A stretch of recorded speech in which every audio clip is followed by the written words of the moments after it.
ఆప్కి అదాలత్లో film star Aditya Pancholi గారి మీద ఆరోపణ, ఈయన క్రికెట్ బెట్టింగ్ లో ఇన్వాల్వ్ అయ్యారు. ఆదిత్య పంచోలి గారు, ఈ విషయం నిజమేనా? దీపా బార్ అనేది ముంబైలో ఉన్న చాలా కాస్ట్లీ బార్. అక్కడ అమ్మాయిలు డాన్స్ చేస్తుంటారు. మీరు అక్కడికి రెగ్యులర్ గా వెళుతూ ఉంటారా? మంచిది చెడ్డది అనేది నాకు తెలీదు. బారే, కానీ నేను రెగ్యులర్గా ఏం వెళ్ళను. ఆరోపణ ఏంటంటే మీరు అక్కడికి వెళ్ళినప్పుడు మీతో పాటు శ్రీలంకన్ క్రికెటర్ మురళీ గారిని కూడా తీసుకెళ్లారు. ఆ తర్వాత మురళికి ఆ బార్ గర్ల్ ని కూడా పరిచయం చేశారు. అదంతా తప్పే. నేను మురళీధరంతో వెళ్ళింది నిజమే. మురళి నేను డిన్నర్ చేస్తూ ఉన్నాం. అయితే తన కామన్ ఫ్రెండ్ ఉన్నారు. ముత్తయ్య మురళీధర్ అంటే ఎవరికి తెలియకుండా ఉంటుంది. నేను చిన్నప్పటి నుంచి అతను ఫ్యాన్. ప్రతి ఒక్క క్రికెటర్కి నేను ఫ్యాన్. నేనైతే మురళికి చాలా పెద్ద ఫ్యాన్. మురళి గారు మీకు ముందే తెలుసా? లేదు, నాకు తెలీదు. నేను అతన్ని రాత్రే కలిసా. మేము ఆ రెస్టారెంట్లో కలుసుకుని సీ ఫుడ్ తినేవాళ్ళం. అతనికి బాగా నచ్చుతుంది అది. నా ఫ్రెండ్ రెస్టారెంట్ ఉంది, అక్కడ సీ ఫుడ్ చాలా బాగుంటుంది అంటాడు. నీకిష్టమైతే మనం అక్కడికి వెళ్ళి తిందాం అన్నా. అక్కడ అన్నీ అరేంజ్ చేసి మురళి నాతో ఏమన్నాడంటే, ముంబైలో చాలా పెద్ద బార్లు ఉన్నాయని విన్నాను. డాన్స్ దానికి మీరు నేను రెగ్యులర్ గా వెళ్లే ప్లేసే కదా తీసుకెళ్తానని అన్నారా? నేనేమంటానంటే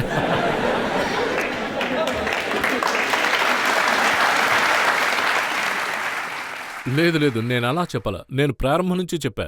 నేను అలా అనలేదు. తనే నన్ను బార్కు తీసుకెళ్ళు అన్నాడు. ఎందుకంటే ఆ బార్ నా క్లోజ్ ఫ్రెండ్ది కాబట్టి. నేను చెప్పాను, అన్నీ అరేంజ్ చేయండి, నేను నా క్లోజ్ ఫ్రెండ్ మురళి వస్తున్నాడు అని. అన్నీ అరేంజ్ చేయండి, నేను వస్తాను, మురళి వస్తున్నాడు, అందరూ వస్తారు అని చెప్పాను. అంతే. తర్వాత మేమంతా అక్కడికి వెళ్ళాం. అందరూ నన్ను అక్కడ గుర్తుపెట్టారు. మురళిని కనిపెట్టడానికి 2-3 నిమిషాలు పట్టింది. తర్వాత మురళిని నన్ను కలిసి చూశాక అక్కడున్న డాన్సర్స్ మొత్తం కస్టమర్స్ ముందు అలా డాన్స్ చేస్తూ ఉన్నారు. అదంతా వాళ్ళు అక్కడ పక్కన పెట్టేసి మా ముందుకొచ్చారు. ఇంకా అక్కడున్న వాళ్ళందరూ, ఇంకా డాన్స్ చూస్తున్న వాళ్ళు కూడా, ఇంకా బార్లో మందు తాగుతున్న వాళ్ళు, అంటే ఇంకా బార్లో ఏముంటుంది. అయితే బార్లో ఎటువంటి సెక్స్ కార్యకలాపాలు కూడా ఏం జరగల. వాళ్ళు మొత్తం మమ్మల్ని చుట్టుముట్టారు. అయితే మురళికి ఏం చేయాలో తెలియలేదు. తను హిందీ సాంగ్స్ కి పెద్ద ఫ్యాన్. ఆ పాటలకి తను డాన్స్ చేస్తున్నాడు. పబ్లిక్ కూడా మొత్తం డాన్స్ చేశారు. కానీ నేను డాన్స్ చేయలేదు, నాకు డాన్స్ రాదు. నేను అక్కడ మందు తాగలేదు, ఎందుకంటే టీవీలో వస్తుంది, న్యూస్ పేపర్లో వస్తుంది, ఎందుకంటే అందరికీ నేను సమాధానం చెప్పాలి. కానీ నిజమేంటంటే నా పాకెట్లోంచి ఒక్క పైసా తీయలేదు. నేను తిన్నగా ప్రశ్నకు వస్తాను.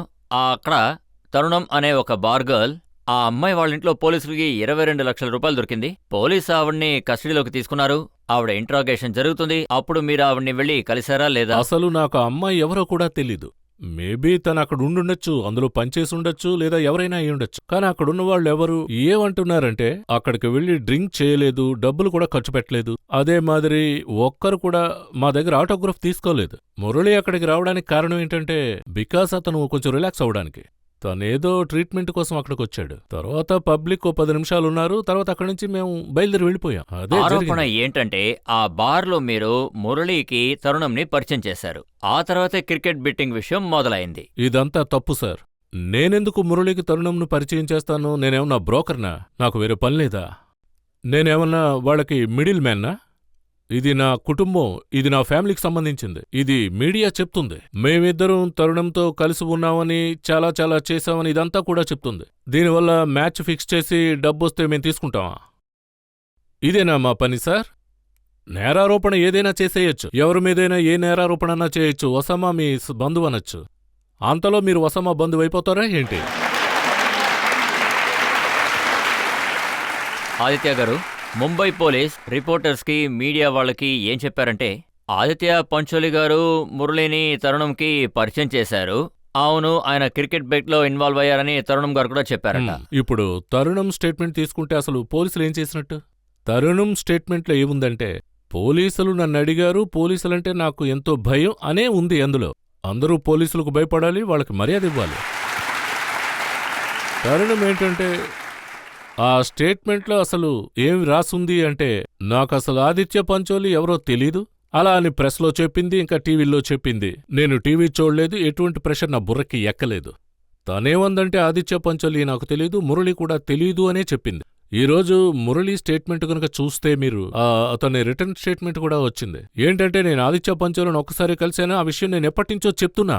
తను అదే చెప్పాడు, తరుణంని నేను ఎప్పుడూ కలవలేదు అని. అదే టైంలో మురళి గురించి నేను విషయం చెప్తాను, మనస్ఫూర్తిగా చెప్తున్నాను. తనతో నేను 2 గంటలు గడిపాను. తనని చూసిన తర్వాత నాకు అనిపించిన విషయం, he's a soldier of our country. తన కంట్రీని తను ఎప్పుడు మోసం చేయడని.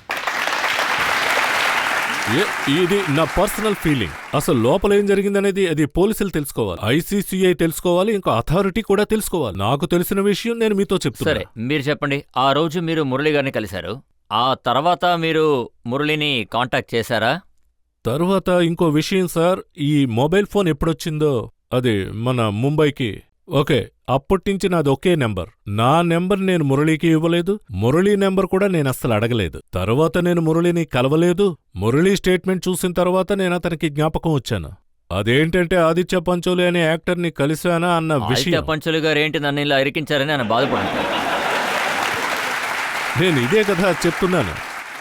నేను మళ్ళీ చెప్తున్నా, అదేంటంటే మురళియే బార్కు వెళ్దామన్నాడు. ఒకవేళ నేను శ్రీలంకకు వెళ్ళి నేను మురళితో నన్ను ఎక్కడికైనా బార్కు తీసుకువెళ్ళు, నేనక్కడ డిస్కో చేస్తాను అంటే మురళి నన్ను తీసుకెళ్ళడా?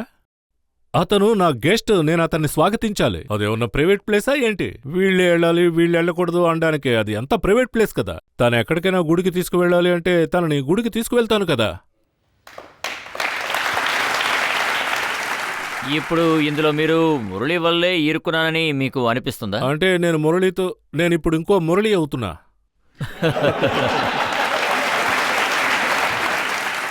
సరే మీరు తరుణంని ఎన్నిసార్లు కలిశారో అది చెప్పండి. తరుణుంని నేను నా లైఫ్లో అసలు కలవలేదు. నేను ఒక విషయం చెప్పాలనుకుంటున్నాను. అది police, Mumbai police, India police చాలా మంచివారు. వాళ్ల పనిని ఎంతో సక్రమంగా చేస్తారు. నేను ఒక విషయం చెప్తున్నాను ఈ కోర్టులో ప్రజలకు, ఇంకా ఇది ఎవరెవరు చూశారో వాళ్ళందరికీ కూడా. ఎక్కడ మ్యాచ్ జరిగిందో ఆ 5 ఏళ్లలో ఆ రికార్డ్స్ అన్నీ చూడండి. ఓకే, అన్ని డేట్స్ ఉంటాయి కదా. 16వ తేదీ ఇండియా పాకిస్తాన్ వెళ్ళింది, ఇంకా జింబాబ్వే, ఆస్ట్రేలియా అన్నీ ఉంటాయి. మీరు క్యాలెండర్ తీసి చూడండి. అదేంటంటే 5 ఏళ్లలో క్రికెట్ ఎప్పుడైతే జరిగిందో, మ్యాచ్ జరిగినప్పుడు ఆ డేట్ నుంచి తరుణం స్టేట్మెంట్స్ అన్నీ చూడండి. ఎన్ని ఇన్కమింగ్ కాల్స్ వచ్చాయి, ఎన్ని అవుట్ గోయింగ్ కాల్స్ వెళ్ళాయి, అందులో అంత క్లియర్గా ఉంటుంది. అందులో ఎవరెవరు ఇన్వాల్వ్ అయ్యారు అని. అందులో ఒక రికార్డ్ నాకు చూపించండి. నా ఫోన్ నుంచి తనకు కాల్స్ వెళ్ళాయో, తన ఫోన్ నుంచి నాకు కాల్స్ వచ్చాయో అని. తన మొహం కూడా నేను చూడలేదు. తనెంతో అందంగా ఉంటుందని విన్నా. అయితే మీరు చూడాలనుకుంటున్నారా? ఖచ్చితంగా చూడాల్సిందే. మీరు ఆవిడ్ని చూడాలనుకుంటే పోలీస్ స్టేషన్కే వెళ్ళి చూడాలి. చూడండి, అదేంటంటే తను అరెస్ట్ అయిందని విన్నాను.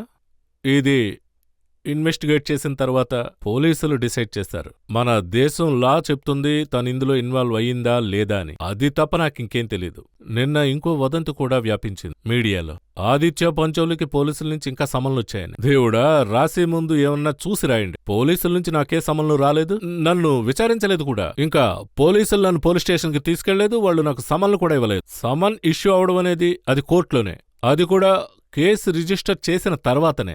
ఇదేమీ తెలియకుండా మీరంతా మీడియాలో ఎంతో పవర్ చూసారంటే నేను మీడియాని ఎంతో గౌరవిస్తాను. మీడియా నేను హ్యాండ్ అండ్ గ్లౌ మాదిరి. నేను లేకుండా వాళ్ళు ఉండలేరు, వాళ్ళు లేకుండా నేను ఉండలేను. వాళ్ళకి హాట్ న్యూస్ కావాలి. ఇప్పుడు నేను సాఫ్ట్ టార్గెట్ అయ్యాను.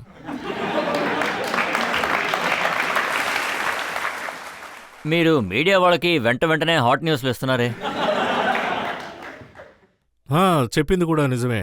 అదేంటంటే నేను ఇంతవరకు నా లైఫ్లో చేసిన తప్పులన్నిటికీ కోర్టులోనూ, ఇంకా జడ్జి గారి ముందు కూడా, పబ్లిక్ ముందు, ఇంకా నా ఫ్యామిలీ ముందు, ఎవరి విషయంలో నేను అసలు తప్పు చేశాను వాళ్ళందరి ముందు నేను చేతులు జోడించి క్షమించమని అడుగుతున్నా. ఆదిత్య గారు, ఇప్పుడే మన కేసు మొదలు పెట్టాం. క్షమాపణ అడగడానికి మీకు ఇంకా చాలా టైం ఉంది.